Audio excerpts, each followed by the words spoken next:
Assalamualaikum warahmatullahi wabarakatuh. Halo semuanya, dengan saya Ulia. Pada kesempatan ini, saya akan menyampaikan penjelasan tentang framework dan metodologi COVID 2019. Apa itu COVID 2019?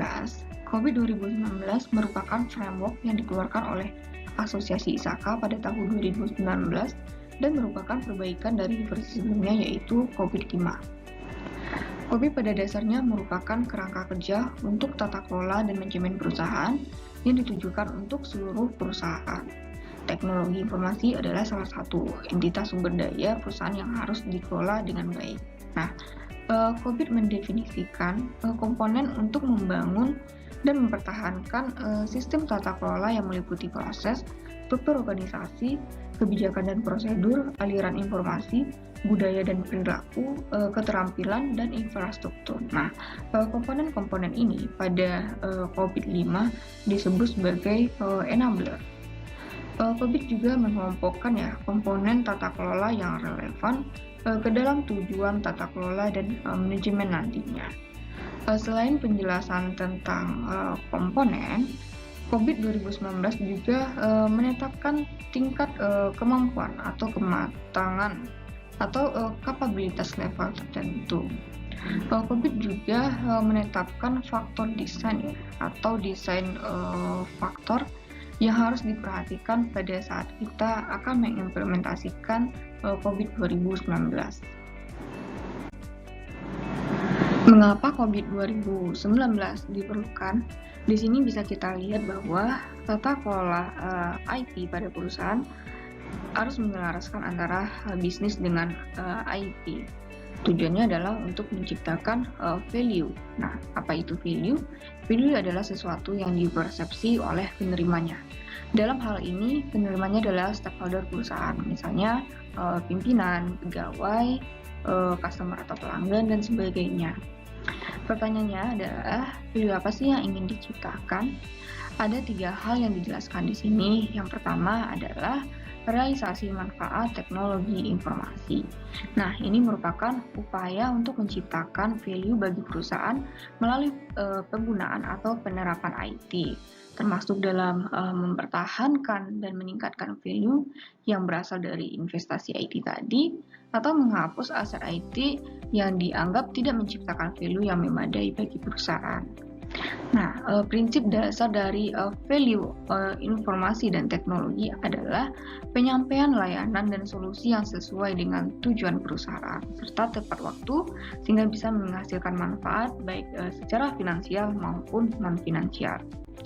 Kemudian value yang diberikan informasi dan teknologi juga harus diselaraskan langsung dengan value yang menjadi fokus bisnis. Nah, value dari penerapan teknologi informasi juga harus diukur dengan cara menunjukkan dampak dan kontribusi dari investasi IT dalam proses penciptaan value perusahaan. Kemudian yang kedua adalah optimasi resiko. Nah, ini merupakan upaya penanganan risiko bisnis yang berkaitan dengan penggunaan, kepemilikan, atau pengoperasian, keterlibatan dan adopsi informasi dan teknologi dalam perusahaan yang berpotensi atau berdampak pada bisnis. Yang ketiga adalah optimasi sumber daya teknologi informasi. Nah, ini merupakan upaya untuk memastikan bahwa kapabilitas yang tepat tersedia untuk melaksanakan rencana strategis dan sumber daya yang memadai serta tepat dan efektif. Nah, optimasi sumber daya ini memastikan bahwa infrastruktur IT tersedia secara terintegrasi dan ekonomis. Kemudian teknologi baru bisa diperkenalkan sesuai dengan kebutuhan bisnis atau sistem lama akan diperbaharui atau diganti. Perlu diingat bahwa data dan informasi merupakan sumber daya penting. Mengeksploitasi data dan informasi untuk mendapatkan nilai optimal adalah elemen kunci lain dari optimasi sumber daya. Di sini bisa kita perhatikan gambaran dari COVID 2019. Pada COVID 2019, sekumpulan proses tata kelola ini disebut sebagai COVID Core. COVID Core terdiri dari 5 domain dan 40 buah proses tata kelola. Ini untuk domain pertama yang terdiri dari 5 proses. domain kedua 14 proses, domain ketiga 11 proses, domain keempat 6 proses, dan domain kelima 4 proses. COBIT Core ini merupakan perbaikan ya dari versi sebelumnya, sehingga COBIT Core mendapatkan berbagai masukan ya dari COBIT 5 dan standar atau kerangka kerja serta peraturan lainnya, dan kontribusi dari komunitas teknologi informasi. Nantinya COBIT Core ini akan dimanfaatkan oleh perusahaan sebagai panduan dalam proses penerapan tata kelola.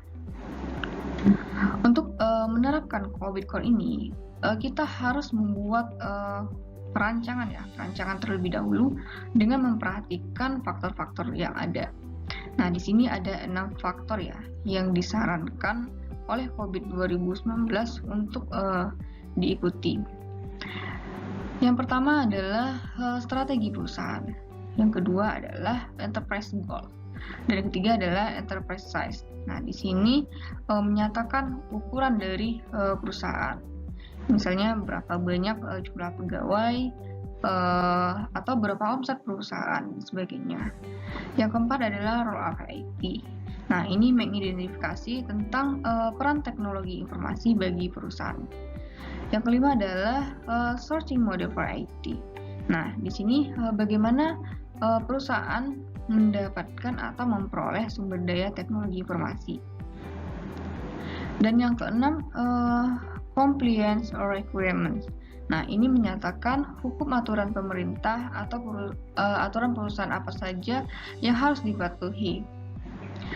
Keenam faktor ini harus dinilai terlebih dahulu dan berdasarkan hasil penilaian tersebut diharapkan kita bisa mendapatkan karakteristik utama perusahaan untuk didukung dengan pemanfaatan teknologi dan informasi.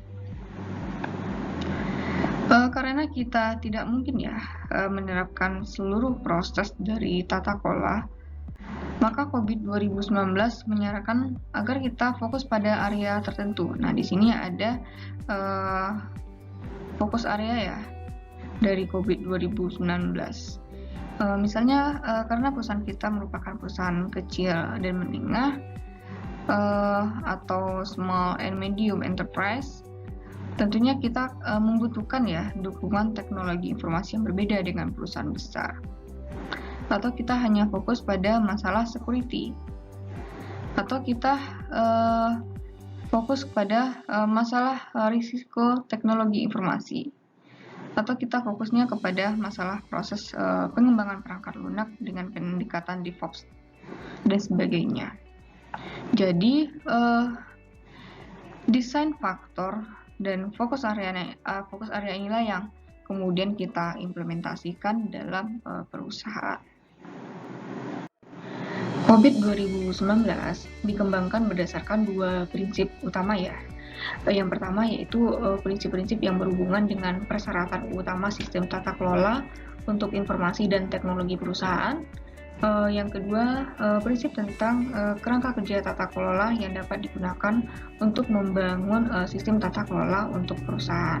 Nah, jadi prinsip yang pertama berorientasinya pada sistem tata kelola, prinsip yang kedua berorientasi pada kerangka kerja atau framework tata kelola yang digunakan untuk membangun sistem tata kelola ini. Kemudian, sistem tata kelola COBIT 2019 ini dikembangkan berdasarkan 6 buah prinsip. Yang pertama adalah provide a stakeholder value. Nah, di sini maksudnya adalah setiap perusahaan membutuhkan sistem tata kelola untuk memenuhi kebutuhan para stakeholder dan untuk menghasilkan value dari penggunaan IT. Nah, value menjaminkan keseimbangan antara manfaat, resiko, dan sumber daya serta strategi dan sistem tata kelola yang dapat ditindaklanjuti untuk mewujudkan value ini. Kemudian prinsip yang kedua adalah holistic approach. Nah, di sini maksudnya adalah sistem tata kelola IT perusahaan dibangun dari sejumlah komponen dari berbagai jenis yang bekerja bersama secara holistik. Holistik di sini maksudnya adalah secara satu kesatuan utuh atau menyeluruh. Kemudian prinsip yang ketiga adalah dynamic governance system. Nah, ini maksudnya adalah sistem tata kelola harus bersifat dinamis. Misalnya adanya perubahan strategi atau perubahan teknologi. Maka dampak perubahan ini pada sistem tata kelola perusahaan harus dipertimbangkan. Pandangan dinamis tata kelola perusahaan akan mengarah pada sistem tata kelola yang layak dan tahan untuk dipakai di masa depan. Kemudian yang prinsip keempat adalah governance distinct from management. Nah, ini maksudnya adalah sistem tata kelola harus secara jelas mampu membedakan antara tata kelola dan manajemen. Dan prinsip kelima adalah tailored to enterprise needs. Nah, ini maksudnya adalah sistem tata kelola harus disesuaikan dengan kebutuhan perusahaan menggunakan serangkaian faktor desain sebagai parameter untuk menyesuaikan dan memprioritaskan komponen sistem tata kelola. Dan yang keenam, prinsip terakhir yaitu end-to-end governance system. Nah, ini maksudnya sistem tata kelola harus mencakup perusahaan dari ujung ke ujung dengan fokus tidak hanya pada fungsi IT-nya saja, tetapi pada semua teknologi dan pemrosesan informasi yang dilakukan perusahaan untuk mencapai tujuannya. Sedangkan untuk prinsip kerangka kerja tata kelola COVID 2019, ini terdapat 3 prinsip ya. Yang pertama, based on conceptual model. Nah, ini maksudnya adalah kerangka kerja tata kelola harus didasarkan pada model konseptual dengan mengidentifikasi komponen kunci dan hubungan antar komponen untuk memaksimalkan konsistensi dan memungkinkan adanya otomatisasi. Prinsip yang kedua adalah open and flexible. Nah, ini maksudnya adalah kerangka kerja tata kelola harus bersifat terbuka dan fleksibel. Nah, ini harus memungkinkan bisanya penambahan konten baru dan adanya kemampuan untuk mengatasi masalah baru dengan cara yang paling fleksibel sambil menjaga integritas dan konsistensi. Kemudian prinsip yang ketiga adalah align to Meyer standard.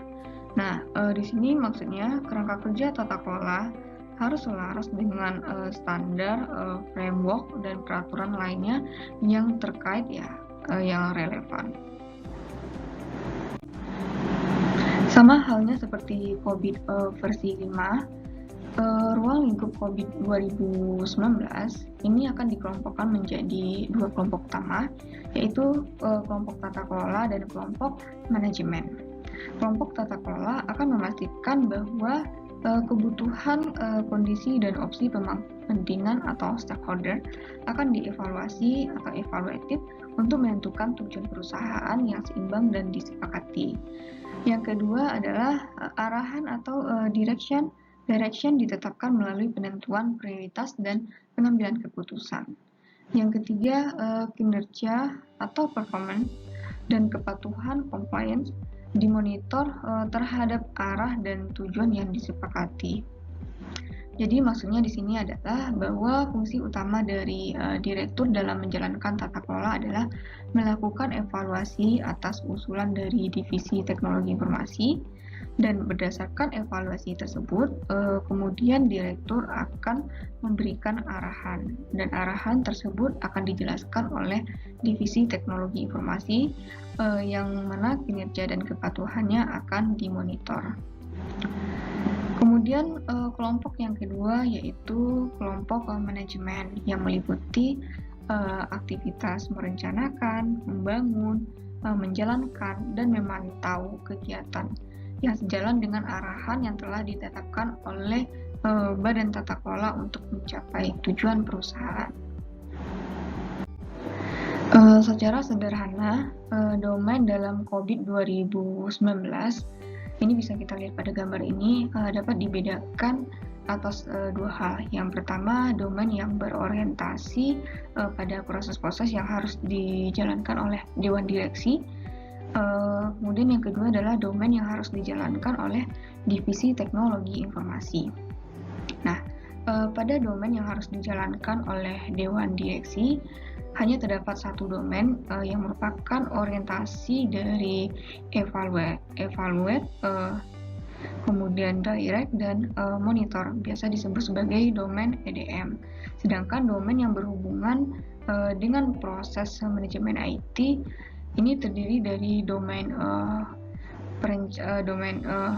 perencanaan, kemudian domain pembangunan, domain menjalankan, dan domain monitoring. Nah, perlu saudara perhatikan bahwa di sini ada monitor ya yang dilakukan oleh divisi teknologi informasi, dan di sini juga ada monitor yang merupakan tugas dari Dewan Direksi.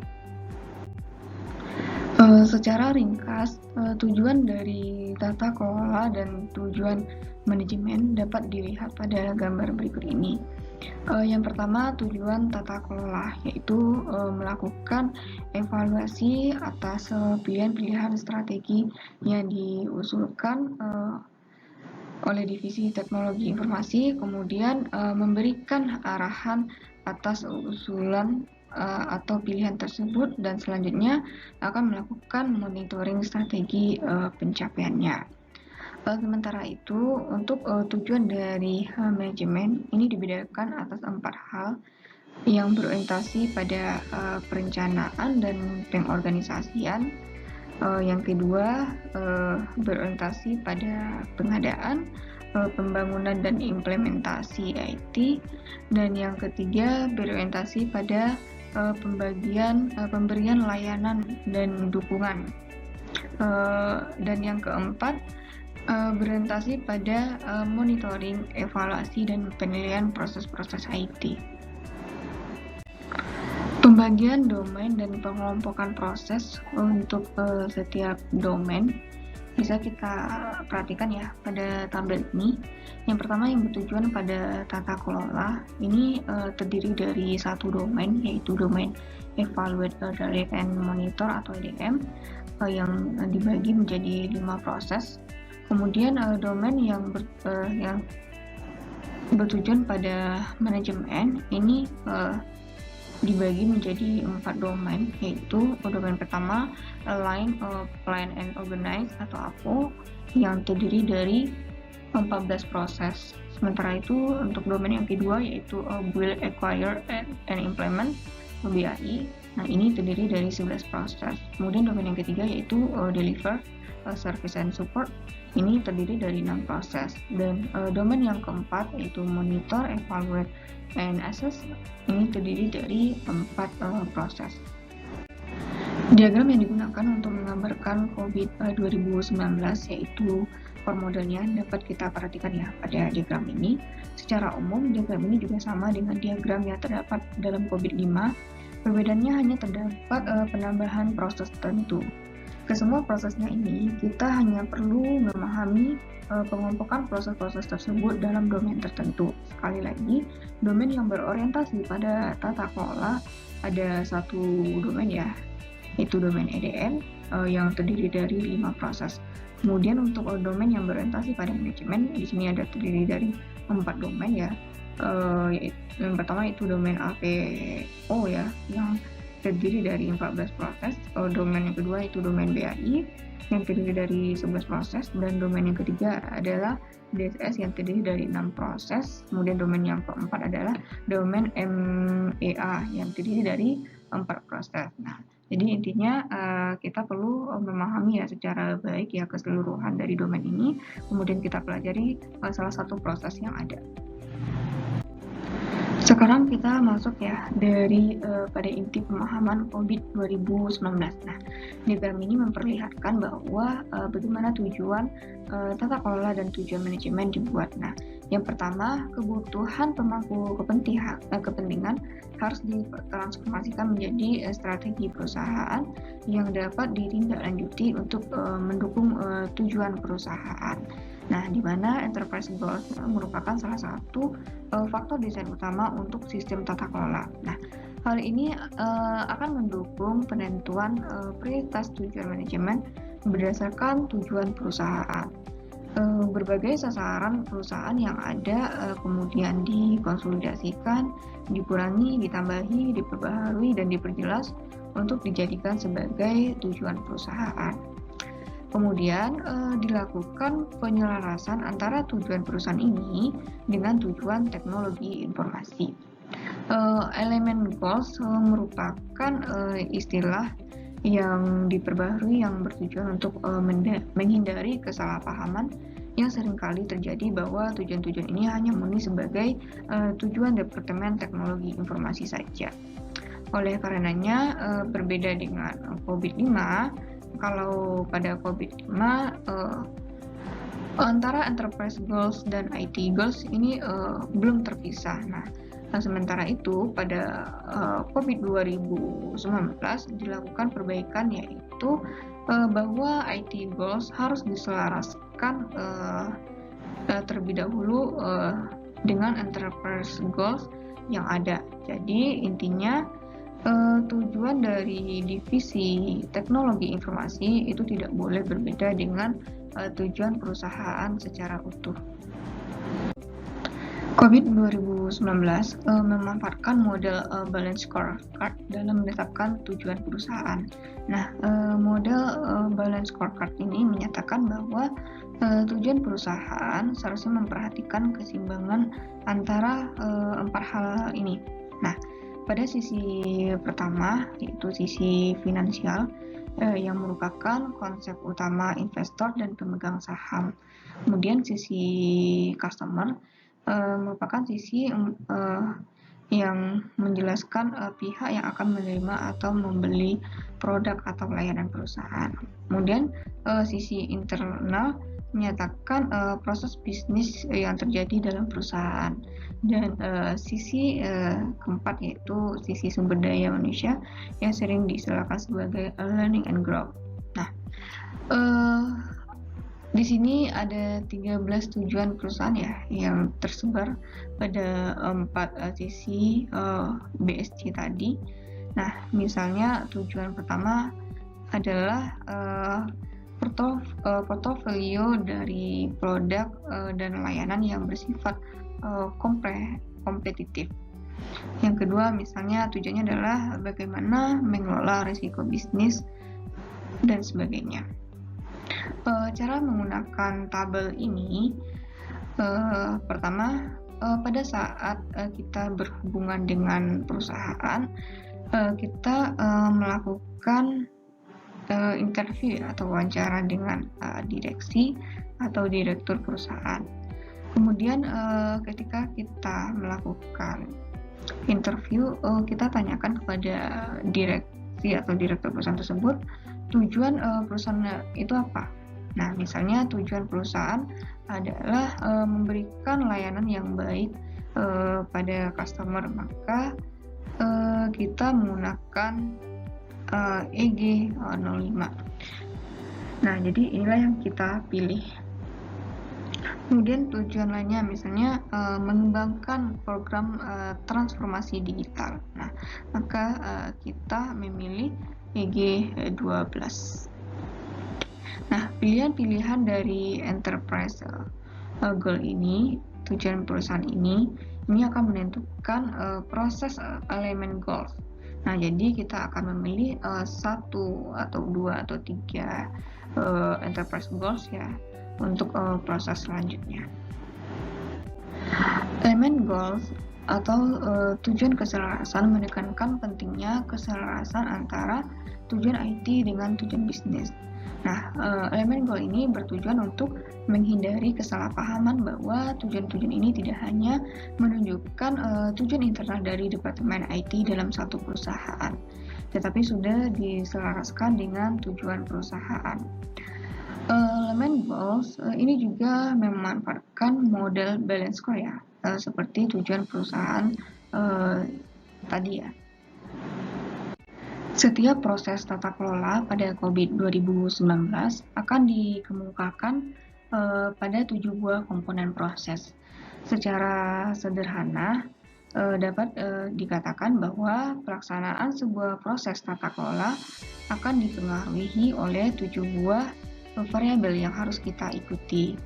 Secara lebih lanjut, kita perlu tahu apa sih yang dimaksud dengan komponen itu. Nah, komponen merupakan faktor yang secara individual dan kolektif akan berkontribusi pada pelaksanaan sistem tata kelola perusahaan yang baik terkait IT. Nah, jadi artinya ketujuh faktor tadi bisa berdiri sendiri maupun bersama-sama berkontribusi pada pelaksanaan sistem tata kelola. Yang kedua, komponen akan berinteraksi satu sama lain yang akan menghasilkan sistem tata kelola secara holistik untuk teknologi informasi. Dan yang ketiga, yaitu komponen terdiri dari berbagai macam jenis. Ketujuh komponen yang terdapat dalam sistem tata kelola pada COVID 2019 yang pertama adalah proses. Proses menggambarkan serangkaian praktik dan kegiatan yang terorganisir untuk mencapai tujuan tertentu dan menghasilkan serangkaian output yang mendukung pencapaian tujuan terkait IT secara keseluruhan. Yang kedua adalah struktur organisasi. Nah, ini merupakan entitas pengambilan keputusan utama dalam suatu perusahaan. Kemudian yang ketiga adalah informasi. Nah, informasi menyebar ya dari ke seluruh organisasi dan termasuk semua informasi yang diproduksi dan digunakan oleh perusahaan. Nah, pada COVID berfokus pada informasi yang diperlukan untuk berfungsinya sistem tata kelola perusahaan secara efektif. Kemudian komponen yang keempat adalah SDM, keterampilan dan kompetensi. Nah, ini diperlukan untuk keputusan yang baik, pelaksanaan tindakan korektif, dan penyelesaian semua kegiatan yang berhasil. Kemudian komponen yang kelima adalah prinsip kebijakan dan prosedur. Nah, ini menerjemahkan perilaku yang diinginkan ke dalam panduan praktis ya, untuk manajemen sehari-hari.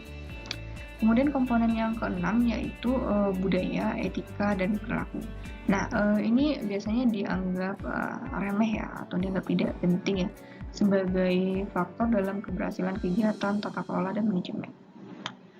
Kemudian komponen yang ketujuh adalah pelayanan infrastruktur dan aplikasi. Nah, ini mencakup infrastruktur teknologi dan aplikasi yang menyediakan sistem tata kelola bagi perusahaan untuk pemrosesan informasi dan teknologi.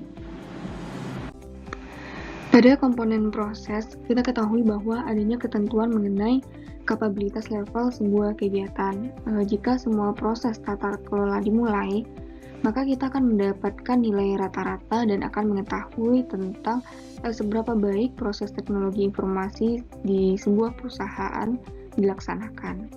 Untuk tingkatan dari kapabilitas maturity level, bisa kita perhatikan pada gambar ini. Pertama, jika nilai kapabilitasnya level 1, maka dapat dikatakan bahwa divisi TI atau Departemen IT bersifat reaktif. Nah, ini di mana organisasi IT akan selalu sibuk dengan teknologi dan baru beraksi jika ada masalah atau permintaan dari user. Sedangkan jika nilai kapabilitasnya berada pada level 2, maka dapat kita katakan bahwa Departemen IT sudah siap mendukung kegiatan bisnis perusahaan dengan cara menyediakan fasilitas helpdesk yang mampu menangani kebanyakan insiden yang terjadi. Kemudian jika dikatakan nilai kapabilitasnya berada pada level 3, nah ini berarti bahwa Departemen IT sudah melakukan dukungan terhadap servis atau produk perusahaan secara baik, di mana mereka sudah menerapkan standar tertentu dalam pelaksanaannya.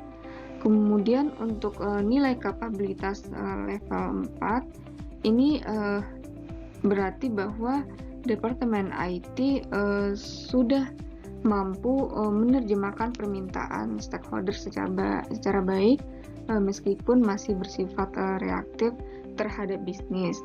Dan yang kelima, ini bisa kita katakan kapabilitas berlevel 5 jika Departemen IT sudah mampu melakukan kegiatan transformasi bisnis dengan baik dan teknologi informasi sudah menjadi enabler berbagai bisnis perusahaan dan organisasi IT bertindak secara proaktif dalam menghadapi perubahan proses bisnis. Jadi demikian penjelasan dari saya mengenai framework dan metodologi dari COVID 2019. Ditunggu untuk video selanjutnya.